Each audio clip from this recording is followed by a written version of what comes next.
The morning sun hadn't yet burned through the mist as Marcus DeWitt, dressed in faded jeans and a work shirt, stepped into the temporary meeting room at the construction site of Monarch Tower, a 30-story commercial skyscraper rising in the heart of downtown Chicago.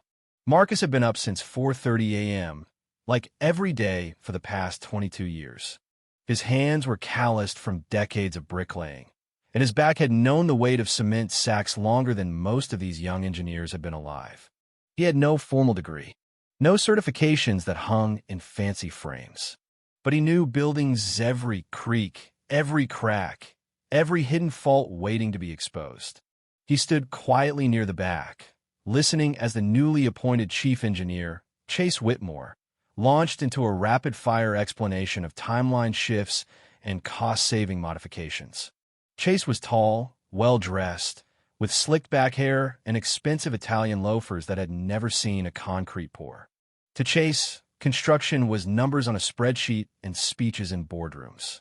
"Excuse me," Marcus said, clearing his throat. "I was reviewing the northeast section again this morning. The soil on that slope is looser than the model suggests. You might want to. Can you please be quiet and let the professionals speak?" Chase cut him off, his voice sharp, slicing through the room like a knife. "We don't pay bricklayers to think, just to follow instructions." The silence that followed was thick. A few engineers smirked. Others looked away, uncomfortable.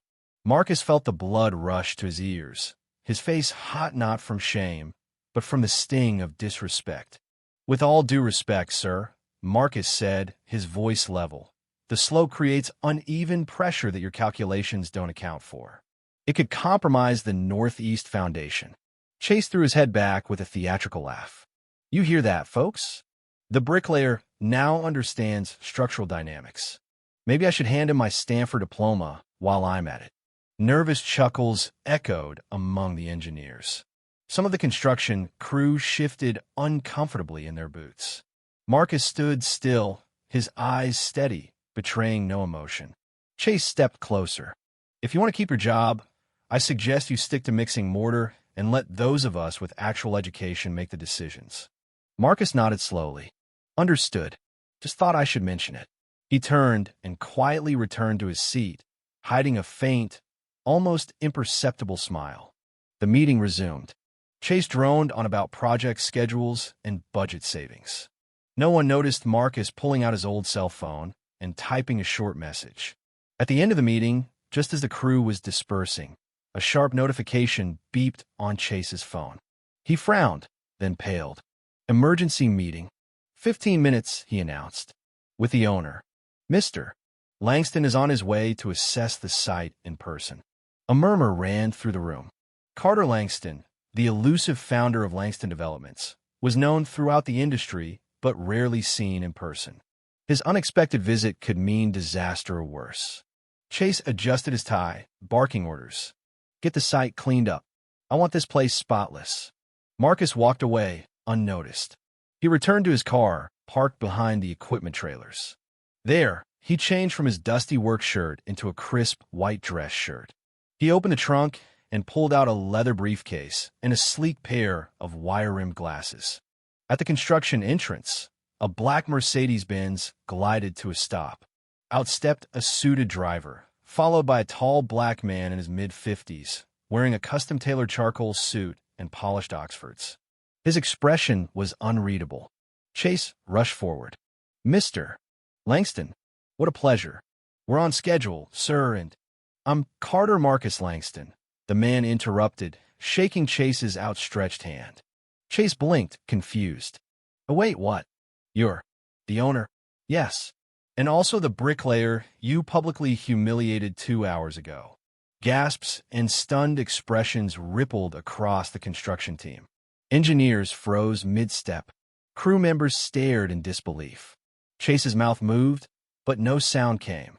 "You didn't recognize me because I didn't want you to," Carter continued. "I founded this company 15 years ago, and on every major project, I spend the first few weeks on sit undercover. I trade my name and title for a pair of gloves and a trowel." Walter Shaw, the veteran site foreman, stepped forward. "You pulled the same stunt 10 years ago in Detroit.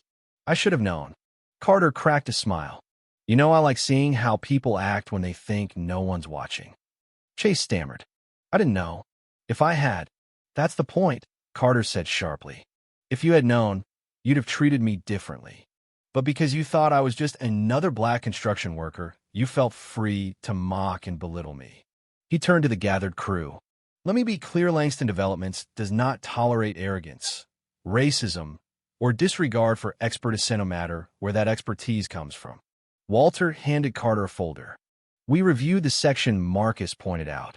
Carter opened it and showed the internal report. The Northeast foundations have hairline cracks. Exactly where I warned. He turned to the engineering team. I want a full review of every decision made in the last 3 months. Blueprints, budgets, safety protocols. Meeting in the trailer. 15 minutes. The engineers scrambled. Carter stepped closer to Chase. Ironically, if you had just listened to the bricklayer, you'd have earned the owner's respect. Instead, he let the sentence hang. Chase stood frozen. Inside the trailer, silence filled the space. Carter sat at the head of the table. On one side, Chase and his team. On the other, Carter, Walter, and 2 auditors. Why was my safety concern ignored? Carter asked calmly. Chase swallowed. I was maintaining hierarchy. Our policy manual says every employee has the right and duty to report potential hazards, Carter interrupted. He tapped his tablet. A recording played Chase's own voice. Here we work with numbers, not the gut feelings of uneducated workers. Carter looked to the auditors. One stood. We identified 17 safety violations, she said. Most concerning, the foundation flaws. We also found falsified test data and unauthorized material substitutions. An engineer spoke up. Sir, we warned Mr. Whitmore about these issues. He said the savings would earn us end-of-project bonuses. Carter turned to Chase. Is that true? Chase stood. This is a conspiracy. I have a master's degree from. From where? Carter cut in. Stanford?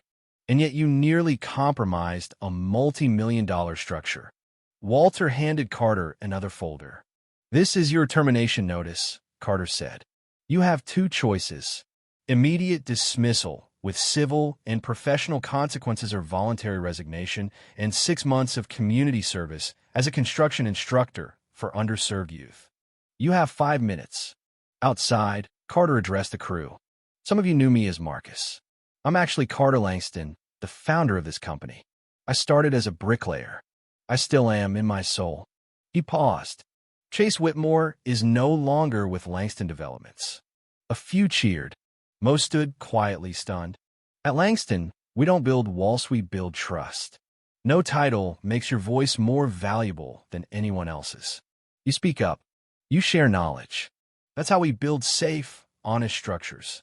As the speech ended, Chase emerged carrying a box of personal items. He passed through the crowd under a corridor of silent stares, not mocking, but heavy with pity. Walter joined Carter. Which option did he take? Voluntary resignation and training, Carter replied. Walter chuckled. You always see potential in people. Carter nodded toward the building. Real construction isn't just about concrete. It's about tearing down walls people can't see. 6 months later, Monarch Tower stood, finished its foundation strong, its culture even stronger. On the 30th floor, Carter led a quarterly review. Walter, now director of field operations, presented new safety data. Incidents are down 78% since implementing the open reporting protocol. Morale is up. And the community training program, well, we've trained 52 youth, 94% employed within 90 days. A slide came up. A group of young trainees stood smiling. One face stood out thinner, humbler, but unmistakable. Chase Whitmore. Later, in the parking garage, Carter saw Chase loading tools into a small used sedan. Mr. Langston, Chase greeted him. I thought this would feel like punishment. Teaching high school dropouts math equations. But, he paused. They asked better questions than I ever did. And they teach me too. Carter smiled. Humility opens doors, doesn't it? Chase nodded. My term ends in 2 weeks. But, I've asked to stay. Voluntarily. I've got a few promising students I don't want to abandon. Approved, Carter said. Back in his office, Carter glanced at the plaque on the wall, a new company motto engraved in brass. We build with materials. We lead with humility. The foundations of the city's tallest buildings may be concrete and steel, but the foundations of lasting change, Carter knew, are laid in the hearts of those willing to listen, to learn, and to lead.